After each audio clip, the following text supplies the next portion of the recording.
I worked with De Niro on a movie called Las Vegas, which was a thrill for me because obviously, you grow up an Italian kid from Brooklyn, you love De Niro. I think I watched Goodfellas when I was like 10 years old. My mom didn't know, probably shouldn't have done that.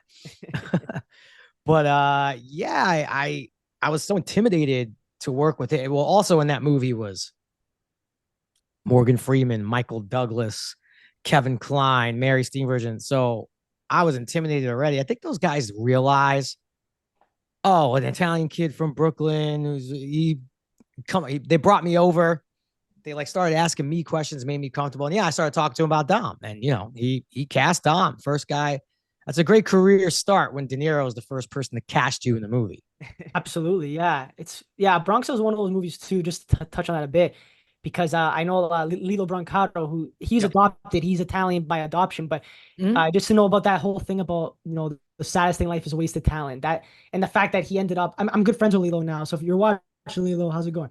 But he's one of those guys who really turned his life around, but Yeah. was a product of that Yeah. quote, saddest thing in life, wasted I talent. feel like we've crossed. Yeah, I like way back in the day. I might have been in a few, but even it might have even been before I was acting. I've seen Lilo, but yeah, also too to be that young, like he was the star of the movie. To be that young star, De Yeah. Niro hand picks you.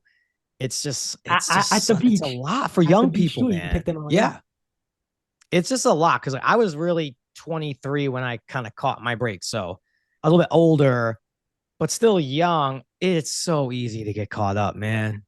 I see it's so easy for any, and that's not just with acting, it's with anything. You become successful, people think you're the shit, start making money. It's so easy to think that this is how it's going to be forever. Mhm. And it's Yeah. just not. I It's know not real it's life. I want to ask you too, because one of the biggest things I want to commend you on is just the switch from Entourage to something like Power, where the roles are completely different from being goofy to like super serious and in a drama. Can you tell me a little bit about what that's like working on the different sets and just kind of how is that easy to switch on and switch off, or is that? I have such a like soft spot for Power. I really do think like I love Entourage. Entourage is like that's who I am at this point. It made me. That's the reason why we're talking, right? But like Power to me, I just always I wanted to do drama. Like when I first started, not that I thought I was going to be like Robert De Niro or some shit, but I grew up watching Goodfellas and Godfather, and The Sopranos kicks off, and I see that, and I think I'm like this dramatic actor.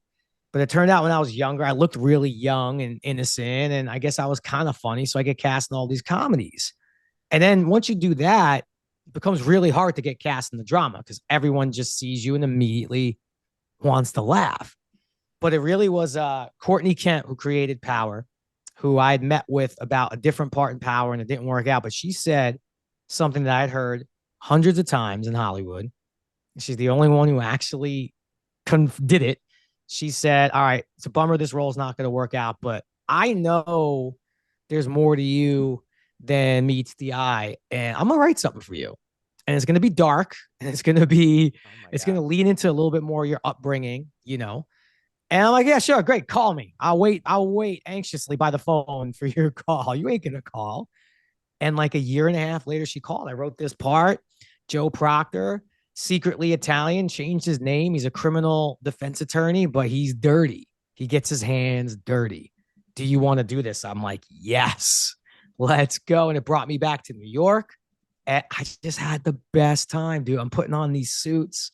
I had to learn some of the legal banter, but I remember growing up, where I grew up, like, there was definitely mob elements where I grew up, Yeah. and with like John Gotti and like his attorney was Bruce Cutler. And I remember he was the one there was always these videos of him in courtroom. And it was like theater. This dude would give these monologues about why John Gotti didn't do these crimes. Yeah. I'm just like, I got to borrow some of that because that dude, when he was doing his job as a defense attorney, it was like theater. So, and then to answer your question, Michael, right? So, okay, now I'm doing the drama. So now people start casting me in dramas. Oh, Ferrara. So a few years after Power is like winding down, and I have a meeting with the director about a comedy, and they ask, "Oh, can Jerry do comedy?" So like, wow, we're Wow. really prisoner of the moment. So it went from I did comedy, can he do drama? Then I do a drama for 6 years. Wait, can he do comedy? Oh And my God. that's kind of how Hollywood goes, right? Like your last job is really the thing that you're remembered by. Yeah, it's very true. Yeah, and honestly, on Power too, it's cool that you got to work alongside 50 Cent, who obviously we all know a legend in the music industry. But behind the scenes, did you ever get to like did you ever get to speak with him about just things that maybe people don't know about? Like, you got to learn some things about him and any advice or anything that he talked to you Well, about? we had an interesting history, 50 and I. 50 was in Entourage, right? Yeah. And it was like a last minute cameo. And, he agreed to do it. We reached out, he agreed to do it. We're all excited. But the scene was the same, right? Like I roll up in, I guess, the Porsche or the Ferrari, whatever. And he comes and makes fun of me. But he said before he came out, he's like, I'm going to ship out one of my cars. It's like 50. We got cars here, man. We got Aston Martin. He's like, no. I'll fly out there and I'll ship one of my cars. So he flew out to LA and shipped his own car. So that car you see him on screen, which also that's one of the most famous memes, I think, in the history of memes, is him laughing at me. We pull it up, drives away smiling. That's Yeah. always on Twitter. The smile, yeah. That's used 1,000 times a day, but that was his car. He shipped out his own car. So got to know him with that. Then that movie Las Vegas with De Niro I mentioned, he's in that movie as well. Okay, And then Power comes along, and I can't say like there was like, crazy story, but all I'll say is just getting to know him. It's just, he's so smart and focused and determined and just knows exactly what he's doing. Yeah.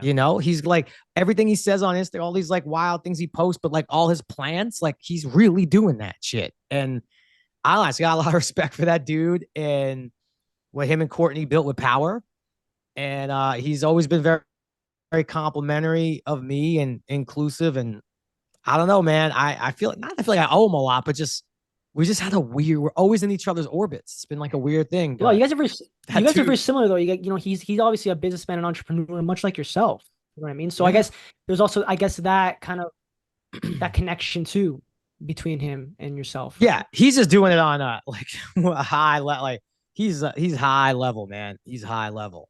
Smart I've too, like acted with with his him in book. 3 different projects, so I don't think many people could say that.